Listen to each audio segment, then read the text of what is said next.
When is losing weight dangerous? It's dangerous when you're using a drug. So I've talked about Ozempic and semi-glutide before, and some new studies are coming out finding that people that are on Ozempic have terrible, what do they call it? Putrid belching. So all I can imagine that means is that it's almost like you're vomiting in your mouth, diarrhea, and suicidal thoughts. So what we're looking at is an injection of a hormone that your body normally produces, but you're being given what's called super physiologic doses, which basically means your body produces, a level of 1, and this is a level of, 25. So it's not natural, of course, and the reason that, and what you're being given is what's called a GLP-1 agonist, which basically the hormone is GLP. And what the hormone does naturally is it gives you satiety, it keeps your blood sugar nice and stable. So, you eat a normal amount. You feel good, you feel satisfied from what you ate, etc. So all's right with the world. But with this injection, what's happening is that well, one of the things that the hormone does is it makes sure that your blood sugar is stable. So what that means is food comes in, and it's not like when you have sugar or refined carbohydrates where you go, whee, blood sugar goes way up and then it crashes again and you're like, wow, I need my next fix. And that's unstable blood sugar. That's the roller coaster of blood sugar that you're trying to stay away from. But when your blood sugar is nice and stable, you eat, you feel good, you're not hungry for several hours, then you get hungry, you eat a normal amount, that's nice, stable blood sugar. So this hormone helps to do that, but when you're given the injection, like with Ozempic or semi-glutide, what happens is that it really, it so much slows the rate of entry of food that you can't eat very much, and so you get full very, very fast. And also it slows the metabolism, so you feel full for a very long time.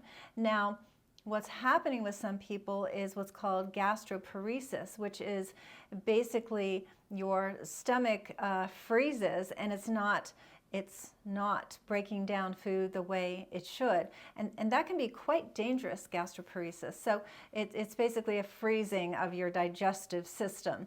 And that's where the putrid belching comes from, because it's just, the food is just sitting in your stomach and it's rotting, and then gas comes up and it tastes like rotten food because that's what's in your stomach at that point. So, we fall for these drugs over and over and over again.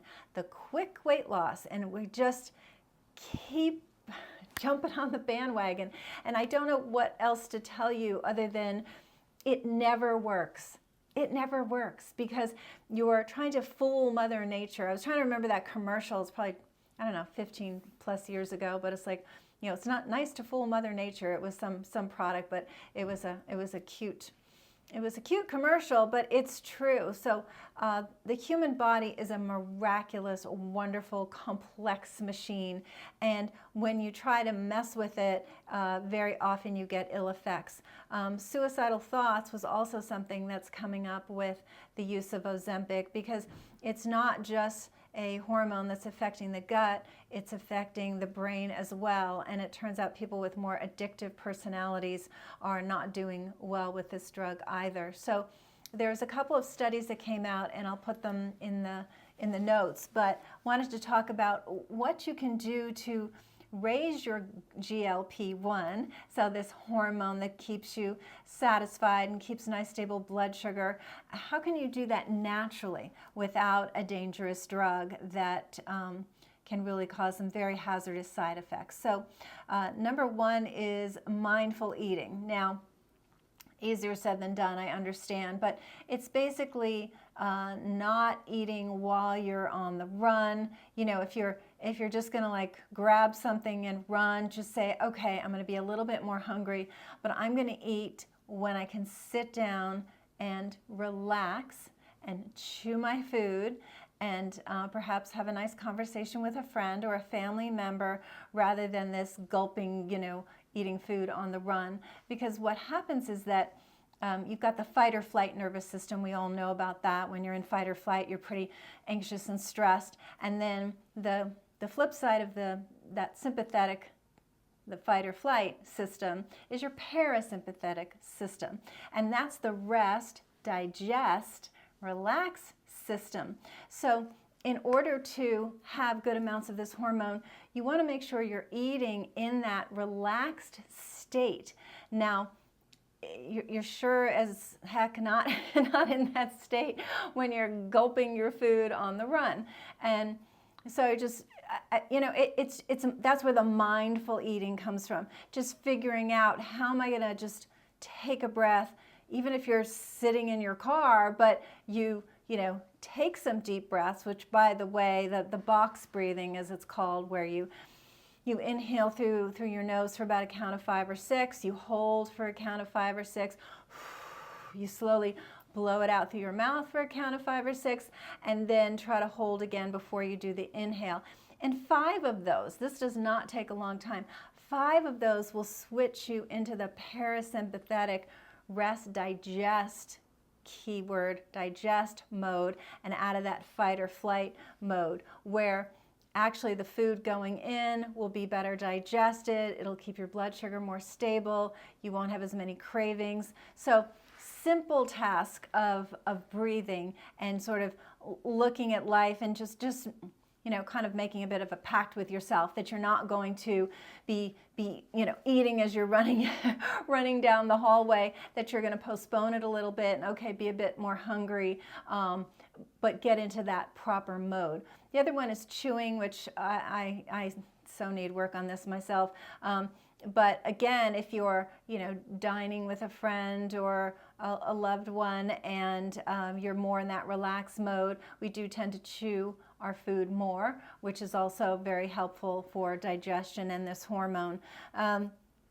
Exercise. So if you're somebody who eats dinner and then you just can't stop, you just want to keep eating as the night goes on, taking a brisk walk for about 10 to 12 minutes in the evening can really help turn off those cravings.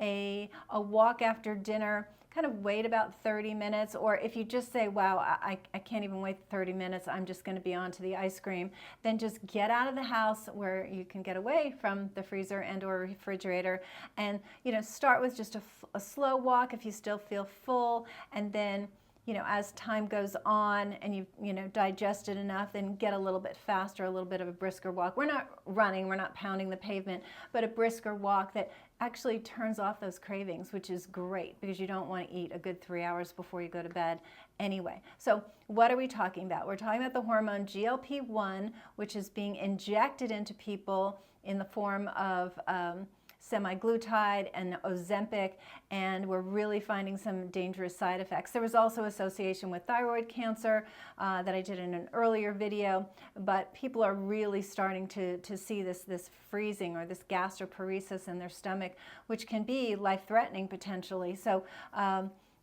we don't want the quick fix, we want the natural fix. Some foods that are high in certain phytonutrients are very good. So the dark blueberries, raspberries, pomegranates. Pomegranate juice is very high in an organism called Akkermansia, which is anti-cancer. So a little extra benefit of that. Oh, green tea is another one. So it's high in polyphenols, and another thing to help keep this hormone elevated. And again, nice stable blood sugar, you're not craving, and you'll naturally lose weight. You're not going to lose 20 pounds in a week. You shouldn't lose 20 pounds in a week. You should lose 1.5 to 2 pounds a week. Yeah, who doesn't want it faster? 70% of Americans are overweight and or obese. So yeah, there's a huge population that wants this quick fix, but I'm sure you don't want to be putting yourself in a dangerous situation that puts your life at risk, which is what this is potentially doing. So the other parts that I wanted to go over was intermittent fasting, actually, and trying to eat during the daylight hours versus late at night. Again, you're getting too close to bedtime, which is not good for keeping your weight stable, and also not good for digestion. So a good 2.5, 3 hours. If you can get to that 3-hour mark before going to bed after eating, that's great. The days are definitely longer right now. It's early August, so we've got nice long days, and we can very much eat in those daylight hours. I like a 12 to 14 hour intermittent fast. This isn't for everyone. If you're somebody who've had some food issues in the past with anorexia, bulimia, you don't want to do this. But for the average person, 12 to 14 hours is great. There are some people who only eat one meal a day. I think that's hard on the GI tract, but generally speaking, 12 to 14 is nice and stable. So you're chewing your food, you're doing intermittent fasting, you're eating those nice dark colored berries and green tea, you're taking a walk after dinner or any meal. When you start to feel cravings, take a walk, and then exercise. So the more you can exercise, the higher that GLP-1 hormone will be, and you'll get nice stable weight loss, great energy, and nice stable digestion. So if you enjoyed this information, please give it a thumbs up, share it with others, and again, this drug really has me concerned. And of course, I mean, it's been around for a while, but it's really been popular for about 6 months or 8 months now. And sure enough, we're finding all the negative information, and I don't want you to be one of those people that suffers. But if you do need help with digestion or weight loss, definitely feel free to reach out. That's why I'm here, and I'll see you tomorrow. Bye-bye.